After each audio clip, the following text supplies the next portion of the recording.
DESIblitz.com. Hi, you're watching Gurinder Chadha talking about Viceroy's House on DESIblitz.com. I am to be the last Viceroy of India, and I shall carry out the role with great pride. You're giving a nation back to its people. How bad can it be? You're the future. We are. Then let's not make a mess of it. Jeet Kumar, sir. He's the new boy.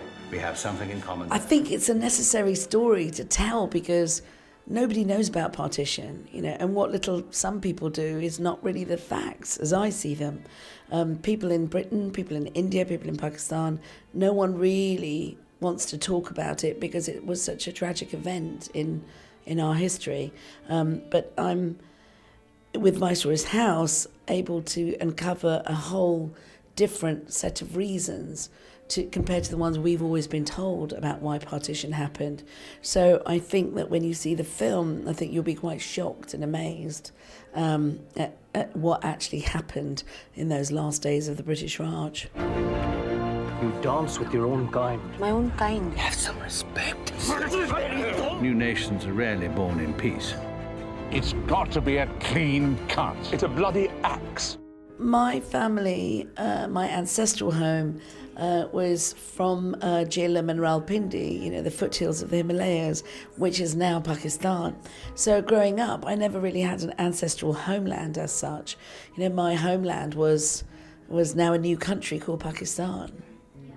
So for me, it was a very personal story to tell because my family's all left as refugees and went, to the other side. And during that time, my aunt, one of my aunts, she was a baby, she died of starvation. And likewise, there are a lot of stories of hardship from the other side as well, coming from India to Pakistan. So it's a very sad period in our history, but with Viceroy's House, we have a different take on what happened. I think it's very important that we, particularly as Desis, know our history, understand our history. And this film is from a unique British Asian point of view. And that's rare. We don't get to tell our stories in our own words. I don't know what to do. We belong together. You have used me and my family. That's another thing I wanted to talk about was because obviously a lot of South Asian, there's different communities with their own personal experiences, especially, India side, Pakistan side. So obviously you need to be a bit more sensitive to everyone's kind of personal history. Yeah, it's a very sensitive subject and I was very conscious of that, But for me, 70 years later, I had to look at why was I going to tell this story. So I am telling it for the reasons of history, to get the facts right, in my opinion, but at the same time it's about moving forward. It's about building bridges, it's about healing old wounds, and trying to find a new way to have those relationships, that were shattered during partition. And I think as British Asians, that's something that we can definitely take a lead in.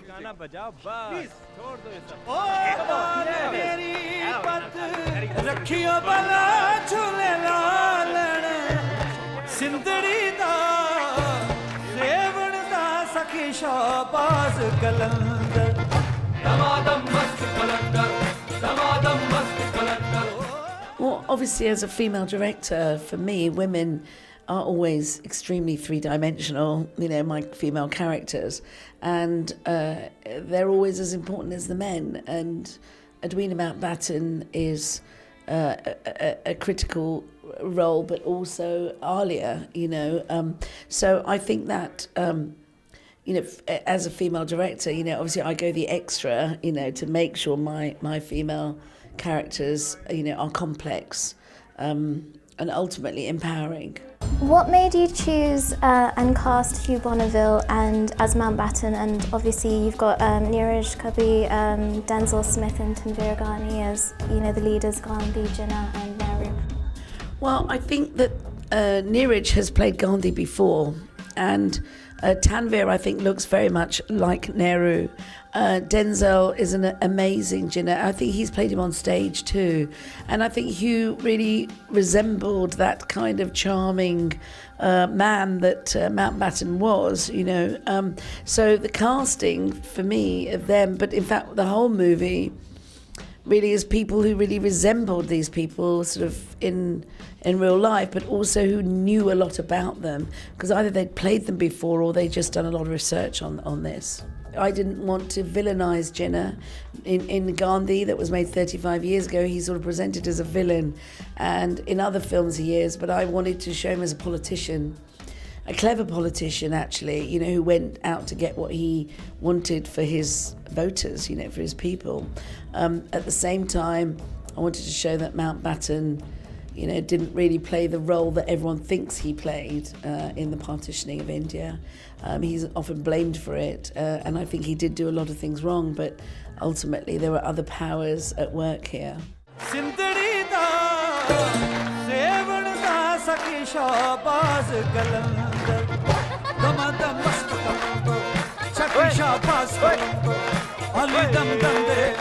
How was it working with A.R. Rahman on the musical score? Well, A.R. Rahman is an amazing man, and his link with music is something else. He's a very spiritual man, you know, and he can only talk music in a spiritual way, funnily enough. I mean, that's what I thought. And the film was very important for him because it's about India, it's about partition. He lives in India. He's a very devout Muslim. You know, it talked to him on many levels, and I think his music, his score is very unique in that it bridges a lot of those things that he is, but for this, you know, very British film. So I think it's a very superior piece of work that he's very proud of, and I'm very proud of. 300 million Hindus and Sikhs want a united India. 100 million Muslims do not. You're in the future. We are. Then let's not make a mess of it. Jeet Kumar, sir. He's the new boy. We have something in common there. You think India is ready to rule itself? We've learned from the best. I think the film is a very timely reminder of what happens when politicians use hate, you know, to divide us, to rule us. And I think that what we're seeing around the world today is the resurgence of some of the tactics that happened during partition.